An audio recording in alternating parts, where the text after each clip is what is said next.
I mean, it's a moment that I've been waiting for, my team, everyone's been waiting for very long. So it's not an easy decision, but it's the right decision. And I'm happy that I took it. For a moment, it felt as if the music world had discovered its newest monarch, and Tyla was set to reign. She seemed unstoppable. Viral success on social media, her face on glossy magazine spreads, and even whispers of Grammy gold. By 2023, the South African singer had been anointed as pop's next global sensation. Her breakout track Water surged across playlists and radio waves, flooding the charts with momentum. But like a wave that crashes just as suddenly as it rises, the tide didn't hold. Exhausting tour schedules, combined with interviews that often left audiences cringing, chipped away at the sparkle that had catapulted her into the spotlight. Tyla's story quickly became a case study in the unforgiving pace of fame, how adoration can turn into speculation almost overnight. Still, the scale of her impact was undeniable. Water became a cultural storm. Billboard crowned it the #1 song on the US Afrobeats chart. It secured a spot in the top 10 of the Global 200, and it went triple platinum in America. For an artist emerging from South Africa, it should have been the chapter that rewrote her future. Instead, it marked the beginning of turbulence, a reminder that in pop stardom, glory and chaos often arrive hand in hand. Hello, gorgeous! Hi, Cassie with ET, it's so lovely to meet you. Nice to You look meet you. stunning. Thank you look so stunning. much. You too. Oh, thank you so much. How are you feeling tonight? The Impact Award. To hear those words, look at the little smile on your face. Oh my word. No, I'm really honored to be here. The fact that I'm even making an impact is all I've wanted to do. So I'm really excited. And whoever feels that impact, come on, we over, yeah! In a sit-down with Billboard, Tyla confessed that her sudden fame felt almost unreal, like a dream too vast to belong to her. She described it as groundbreaking. A young woman from South Africa, born and raised, making waves across global charts with songs and dances rooted unapologetically in her culture. She was proud that her sound traveled the world without losing its African heartbeat, but there was a catch. While her music translated effortlessly, her personality didn't. The charisma she carried on stage didn't land the same way in interviews. Particularly in the US, clips of her conversations began circulating online. Not for their charm, but for their awkwardness. The star who once exuded confidence started to seem more like an enigma. Then, in December 2023, the simmering unease erupted. The BBC reported that an old TikTok of hers had resurfaced, thrusting her into the middle of a culture war she never anticipated. In the video, Tyla wore Bantu knots, a beaded necklace, and let the words flash across the screen. "I am a colored South African." The backlash was instant and fierce, not because of her hairstyle or jewelry, but because of that single word, colored. In South Africa, the term is not a slur but an official racial identity, forged through the painful history of colonialism and apartheid. For many, it represents a proud and complicated heritage. Tyla herself carries Zulu, Indian, Mauritian, and Irish ancestry. Her story was one of layered roots, not denial of blackness. As BBC and Rolling Stone UK both pointed out, she was speaking from a uniquely South African lens. But across the Atlantic, the word carried a completely different weight. In the US, colored is inseparable from Jim Crow-era trauma.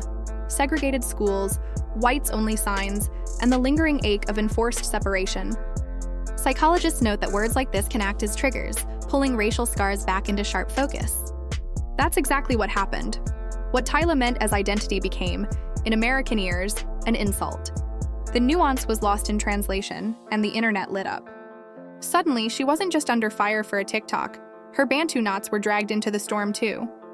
Critics accused her of borrowing from Black culture while dodging the label itself.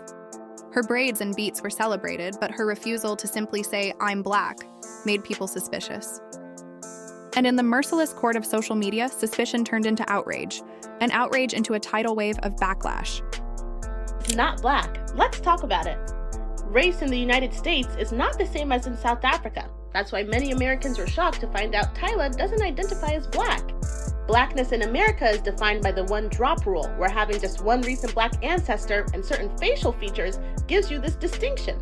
But in South Africa, concepts of race were influenced by apartheid. So, while indigenous South African groups are considered Black and descendants of British and Dutch colonists are considered white, there's another. After the VMA fiasco, Tyla tried to laugh it off online.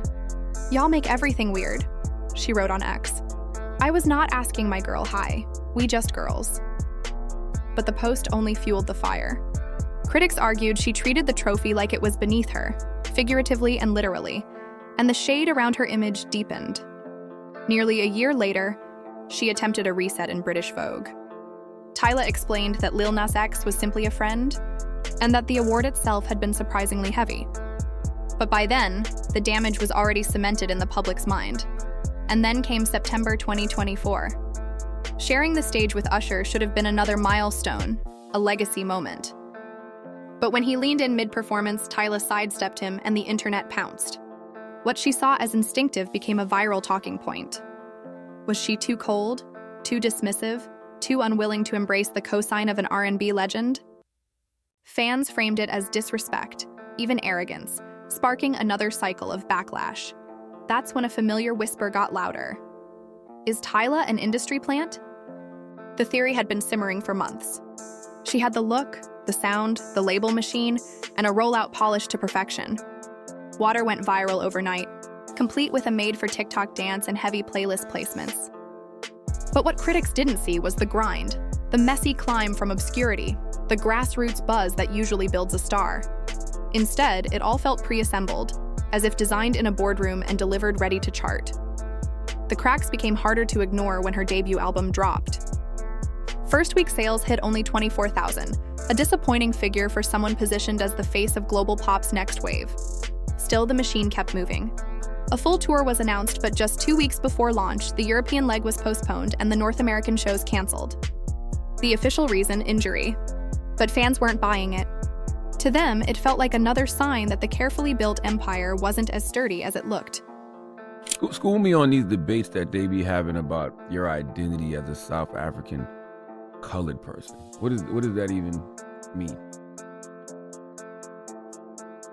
Can we not? Oh, I like that. We keeping that in the interview too. Oh, man. I like when they talk from the back and say we can't. I like that. I like that. That's good. That's even better. Next one, please. That's even better. From the very beginning, Tyla's rollout felt too seamless for a newcomer. The flawless styling, high-budget videos, and early brand partnerships projected the image of a third album superstar, not a rookie just breaking in. Meanwhile, she was still proving herself, yet already being marketed as a global sensation, a title usually earned only by icons with Beyoncé-level longevity. And that's the heart of the problem. Whether she's truly an industry plant or just caught in a machine moving too fast, the optics are undeniable. People see the polish, they see the strategy. And until Tyla delivers something that feels rawer, deeper, and more personal than branding, the label will continue to stick. By July 2025, her career turbulence only deepened. 2 producers filed lawsuits over Water, alleging they'd been denied proper royalties and left with tarnished reputations. Suddenly, even her biggest achievement came under scrutiny. Fans began asking, who really built her breakout hit? The momentum didn't help either. In 2025, Tyla released 4 new tracks, but only Dynamite with WizKid managed to chart in the US. For many listeners, the hype had already cooled. The branding-heavy image couldn't mask what audiences were starting to crave: growth, vulnerability, and a story worth rooting for. Without that, even the catchiest TikTok dances or most dazzling visuals fall flat. So here's the question. Is Tyla a misunderstood artist swept up in cultural mistranslation? Or did she fumble her own moment by avoiding authenticity when it mattered most? Can she rebound stronger? Or has the industry already moved on? We'd love to hear your take. Drop your thoughts in the comments. And if you enjoyed this breakdown, don't forget to like, share, and subscribe so you never miss the next Hollywood shakeup. There are plenty more twists, scandals, and wild stories waiting for you right here on Star Watch. Moment that I've been waiting for, my team, everyone's been waiting for very long. So it's not an easy decision, but it's the right decision. And I'm happy that I took it. And I know that when I come back and when I'm dancing again, I'm gonna be giving a whole spectacular show. So it's not really all negative. It's just gonna take a bit longer than we thought. I think also what helped with that decision is just me being confident in the project and confident with what I created and what I'm gonna share, like the videos, the visuals, everything that we're doing. I'm just really confident in what I created. There's no way to stop me. I'm always gonna find a way, and I know it's still gonna be. On the Breakfast Club stage, Tyla froze. The question hung in the air, but she offered nothing, just silence. And in that silence, the damage multiplied. The clip went viral within hours, her stillness becoming louder than any answer she could have given. Scrambling to contain the fallout, Tyla turned to X. She wrote that she had never denied being Black, reminding everyone that identity shifts depending on where you stand. In America, she's Black. In South Africa, she's colored. She closed the post with a careful compromise. I'm both colored in South Africa and a Black woman. She even added that no one outside her culture needed to use the word colored if it made them uneasy. But instead of easing tensions, her statement only sharpened them. To many fans, it sounded less like reconciliation and more like doubling down. The backlash grew louder, her explanations feeding the fire rather than extinguishing it. By September 2024, Tyla should have been basking in triumph. At the MTV VMAs, she won Best Afrobeat Song for Water, a historic achievement. It was supposed to be her coronation moment. Instead, she stumbled into yet another controversy. On stage, she hesitated to even hold her own trophy, attempting to pass it off to Lil Nas X or High. Fans were floored. To them, the gesture read as arrogance or detachment. How could she reject the very award that defined her career? What should have been a victory lap became yet another reminder. In Tyla's whirlwind rise, every win seemed to come with a shadow attached. South Africans rallied around Tyla, quick to call out Americans for being ethnocentric and blind to cultural nuance. But here's the harsh reality. On the global stage, perception is everything. There are no cultural footnotes, no chance to pause the broadcast and explain the history behind a single word. Silence doesn't buy you grace. It simply lets others fill in the blanks for you. By April 2024, Tyla decided to break that silence. In Cosmopolitan, she addressed the controversy head-on, insisting she was glad the conversation had forced people to talk about race and identity. Proof, she said, that Africa was more than just a black and white narrative. She explained, I grew up as a South African knowing myself as colored. I'm also mixed race. I'm also Black. Cool. But the response didn't land the way she hoped. Fans weren't asking for layered philosophy. They wanted clarity. Psychologists might call what followed cognitive dissonance, that uncomfortable clash when words and expectations don't line up. Instead of clearing the fog, Tyla's explanation made it thicker. Her identity began to look less like a proud declaration and more like a puzzle no one had the patience to solve. The more she spoke about dialogue, the more it sounded to critics like deflection.